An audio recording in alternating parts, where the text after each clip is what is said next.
Hello everyone, Neo Rashi here. Um, I did not forget to make a video last week. It was actually intentional because instead of reviewing a single volume this week, I'm going to review an entire collection. Last week, I actually finished reading it earlier today because I'm a really slow reader. It can take me like 2 or 3 days to read a single manga volume, and over a week to read a single light novel volume. It always depends. Sometimes I finish one in 45 minutes. It depends. But anyway, um, the series I'm going to review is this brick, the K-On! Complete Omnibus edition, which is basically the entirety of the original series, which had 4 volumes. So yeah, it was kind of long, and uh, to be honest, it's not a manga that it's a manga that I had trouble reading. Not because it was bad. It's just that it's one of those 4 comma thing. I don't know exactly how we say that, but I've always had trouble reading 4 commas. I don't know why. Even my one of my favorite series of all time, New Game, is a 4 comma, and even that, even though I love the story, I had trouble reading it. I don't know why. Um, Probably the hardest to read was probably Futa Ribeya because it's a 4 comma that has a smaller format and a lot of text sometimes, so sometimes it's just almost impossible to read. Anyway, this is not about me complaining about 4 commas. This is about K-On! I've actually, before reading the manga, I've actually started the anime. I actually own the Ultimate collection, which includes all 41 episodes, which includes a couple OVAs, I believe, and the movie. I've only watched season 1 and the season 1 OVA so far, even though I've owned this for over 2.5 years at this point. Um, but yeah, last year I got this brick and I decided it was time to read it. So, compared to season one is covered by the first 2 volumes, I believe. Um, I liked it. I liked the manga. There was only one thing, probably, that I really dislike about both series, both version, both the manga and the anime, is that I feel like I feel like the time advances way too quickly. I mean, season one alone, 12 episodes, 2 volumes, is about a year and a half.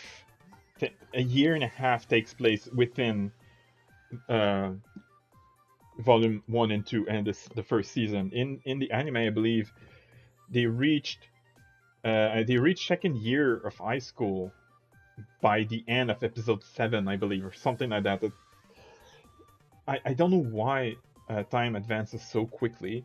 At the same time, the character do so little in terms of music. I mean, at first there's a lot of like Yui learning about playing guitar and stuff like that. In Volume One, there is a fair bit of music related stuff, but I believe in 4 volumes they really don't do a lot of concert and stuff like that. And this is something that in a way, I don't like, but that also probably explain why there's so many time skips throughout the stories. I still feel there should have been more volumes. Honestly, I think there should have been at least 6 volumes for the original series, like 2 volumes per year. That would unfortunately mean we wouldn't meet Azusa until like volume 3, which is my favorite character. So I like that Azusa is introduced in volume 2. Uh, Also, uh, I was surprised. I actually never noticed it until I read it, but you might not be able to see it, but the manga is actually rated 16 plus. At first, I was like, why?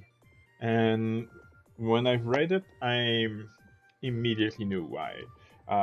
You know that if you watch anime, I'm gonna assume that you watch the anime because the anime is really popular. Uh, but you know the teacher I don't remember her name, but I know she's nicknamed Sawa-chan.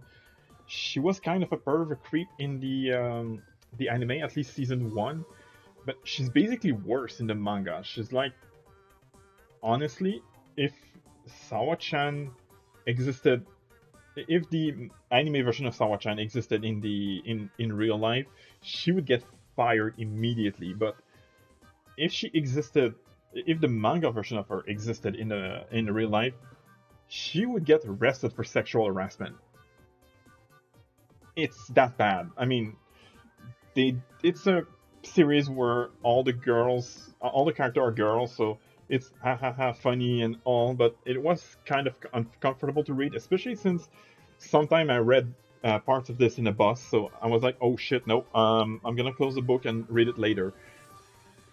So yeah, there is some. I mean, I, I admit that I usually like uh, pervy moments like that, but not in a Yashike.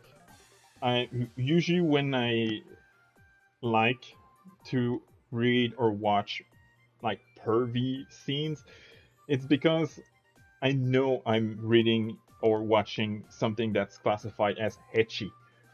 That I don't mind, but I was not really pleasantly surprised to see that. It doesn't happen that often, uh, but there were some moments that were pretty uncomfortable to read. Another thing that I wouldn't say I didn't like that much, but that I wish happened more often is the appearance of Ui's friend Jun Suzuki. She's actually a character that I really like. I didn't see her in the first season of the anime. I think she just made a couple appearances, and in the manga she makes a couple more appearances, but she only really starts to shine at the very last volume. She starts appearing in volume 2, which is cool because she's the same years as Azusa and Ui. She made a few more appearances in Volume 3, but she doesn't really start making like really frequent appearances until the last volume, which is kind of sad because she's not my favorite character, but I still like her a lot. But yeah, that was most of the negative. But I still, even though I just bashed it for the last 4 minutes or so, I still really liked it. Probably not as much as I wished I had, though. I would definitely not put this in my top 10 series of all time, but probably my top 10 Yashikes. If we combine manga and anime, because there's a couple series I haven't watched anime, and other couple series I haven't watched the manga yet. And you can see my cat right here. So yeah, overall, I think I'd rate the series a 7.5 out of 10. Probably one of the lowest score I've given for a Yashige. If I was to rate the volume individually, I think volume 1 is the best. Although it doesn't feature Azusa, which is lame. It would probably even be even better if it did feature Azusa. And the worst volume is probably unfortunately the second one, the one volume that Azusa is properly introduced. Um, yeah, the first two volumes are weird. It's like the best from the worst, and then volume 3 and 4 kind of in between. The ending is very satisfying, and it really opens up uh, it really gives us a satisfying ending. Yet it opens up for the sequel series, the one that feature Ui, Jun, and Azusa, which I haven't read yet, but I will read it at some point. I'll also probably read the one, the K-On! College one. I'm definitely gonna read both sequel series at some point. Oh wow, it's actually longer than I thought it would be. Alright, as for availabilities, it was released, I believe, late in 2022. Yeah, it was. This omnibus was released in December of 2022, so it should still be able to. You should still be able to order it easily from Amazon.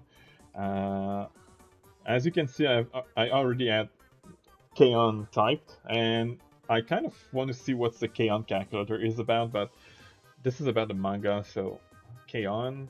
You can buy the you can buy the original series individually on Kindle, but if you want the full collection, this is the full collection, the one that I reviewed, and it is available for just a little bit over $40, which is a decent price considered you get the equivalent of 4 volumes.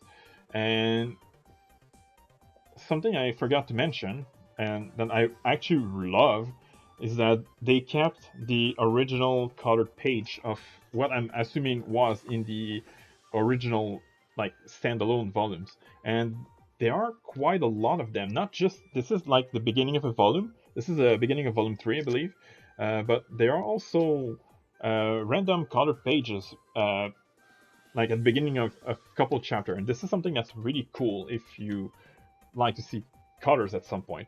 The normal price for this is $46, which is about $11.50 per volume, which is really good considered in Canada and English volumes usually is about $15 to $19. So you're basically paying 40% less than if you got them individually. So yeah, this is the music you're listening to. So yeah, hope you enjoyed this pretty long review. This is not something that's gonna happen often. I'm only going to do this. I'm only going to do this when I read one of these omnibus. Don't expect me to review entire series that often. Maybe when Late Back Camp finishes, maybe I'll do a full review. But if I do this other than for omnibuses like that, definitely keeping it for like my absolute favorite series. Hope you enjoyed, and I'll see you next time.